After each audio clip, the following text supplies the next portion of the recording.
মাশাআল্লাহ, আমার ছেলের পছন্দ আছে বলতেই হবে। তা মা, কোন রান্নাটা তোমার সবচেয়ে পছন্দের?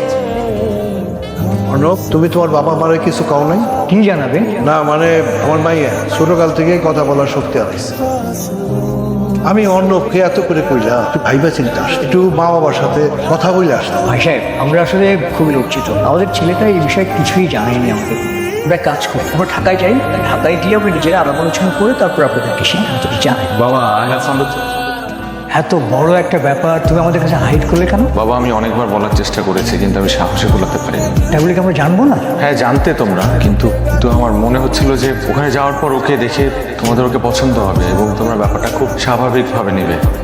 অর্ণব, বিয়েটা কিন্তু ছেলে খেলা না, এটা সারা জীবনের একটা সিদ্ধান্ত। আমি আশা করবো যা সিদ্ধান্ত নেবে বুঝে শুনে সিদ্ধান্ত নেবে, ঠিক আছে? আরে যে মেয়েটা কথা বলতে পারে না, এইরকম একটা মেয়ের সাথে কিভাবে সম্পর্কে জড়ানো? না না, এটা কোনোভাবেই সম্ভব না। তুমি বোঝাও ওকে। আচ্ছা, ওরা কি ফোন করেছিল? ওরা ফোন করবে কেন? ফোন করে তো আমাদেরকে জানানোর কথা। তাহলে একটা কাজ করো, ফোন করো। হ্যালো, আসসালামু আলাইকুম ভাই সাহেব। তোমার ফ্যামিলি থেকে যেহেতু সব কিছু না করে দিয়েছে, আজকের পর থেকে তুমি আমার সাথে যোগাযোগ করার কোনো চেষ্টা করবে না, ফোন করবে না, টেক্সট করবে না, কিচ্ছু না, প্লিজ। কেন ফোন দিয়েছিল ওদেরকে? আমি আমাদের ডিসিশন ওদেরকে জানিয়ে দিয়েছি। কার সাথে কথা বলে ডিসিশন জানিয়েছিল? ডিসিশনটা আমি নিয়েছিলাম ওকে বিয়ে করার, সংসার আমি করবো। তুমি আমার সাথে কথা না বলে ওদেরকে কিভাবে ডিসিশন জানাতে পারলে বাবা? অর্ণব, আমি তোমার বাবা, তোমার ভালো মন্দ দেখার দায়িত্ব আমার। কিন্তু মানুষটাকে আমি ভালোবাসি বাবা।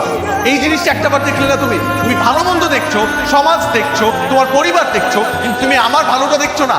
আমি ভালোবাসি মানুষটাকে। যে মানুষটা কথা বলতে পারে না তার সাথে তুমি যে সম্পর্ক করেছো সেটা কোনো স্বাভাবিক ঘটনা না। ও একটা মানুষ কথা বলতে পারে না, এই কারণে তার সাথে আমি সংসার করতে পারবো না। মানুষটা খারাপ হয়ে গেল। না, আমার ডিসিশন আমি নিব, কারণ এটা আমার জীবন।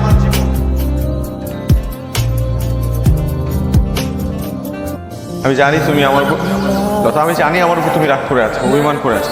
আমি আমি কথা বলেছি বাবা মার সাথে, সব ঠিক হয়ে যাবে। তাদেরকে আমি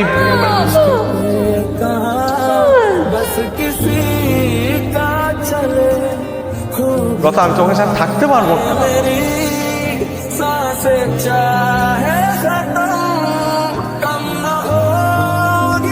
লতা, লতা,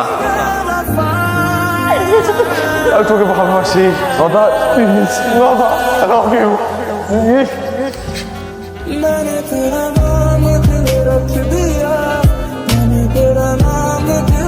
আমি তোমাকে সব জায়গা থেকে ব্লক করে দিচ্ছি। আজকের পর থেকে আমাদের মধ্যে আর কিচ্ছু অবশিষ্ট থাকবে না। ভালো থাকবে। আমি তোমাকে অনেক মিস করছি। নিজের ভালোবাসার মানুষটাকে মনের ভেতরের কথাগুলো বলতে না পারার কষ্ট আর কিছুই হতে পারে না। ভালোবাসা সুন্দর, কিন্তু যখন নিষ্ঠুর হয় তখন সব কিছু কেড়ে নেয়।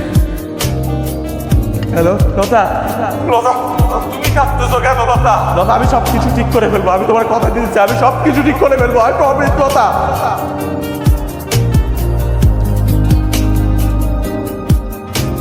কথা বলতে পারে না, আমি তো পারি, এটাই তো সমস্যা। ভালোবাসার মানে কি?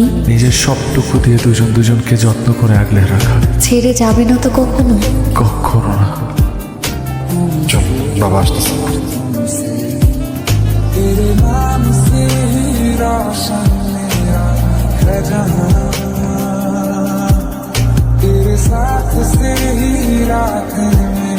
তুমি আমার অনেক শখের একজন মানুষ, তাই তোমাকে নিয়ে আমার শখের কমতি ছিল না।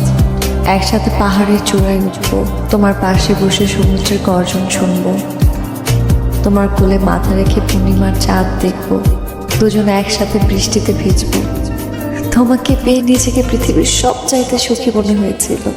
তোমার কাছে আমি ভালোবাসা শিখেছি। জানো, তোমার জন্য না আমি প্রায়ই বসে আসতাম। আজও তোমার পছন্দের লাল শাড়ি পরেছি, কিন্তু মানুষ খুব কমই তার শখের মানুষটাকে পায়। আমিও পেলাম না। হয়তো আমি তোমার যোগ্য ছিলাম না, তাই ছেড়ে চলে যাচ্ছি।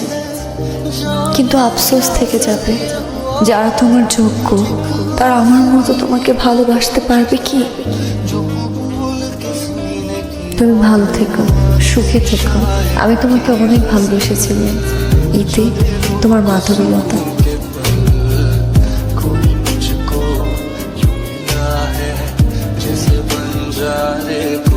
মাধবীলতা সে একজন অপরিচিত মানুষের মতো আমার জীবনে এসেছিল, কিন্তু আস্তে আস্তে আমার জীবনের সবচাইতে প্রিয় মানুষটা হয়ে উঠেছিল।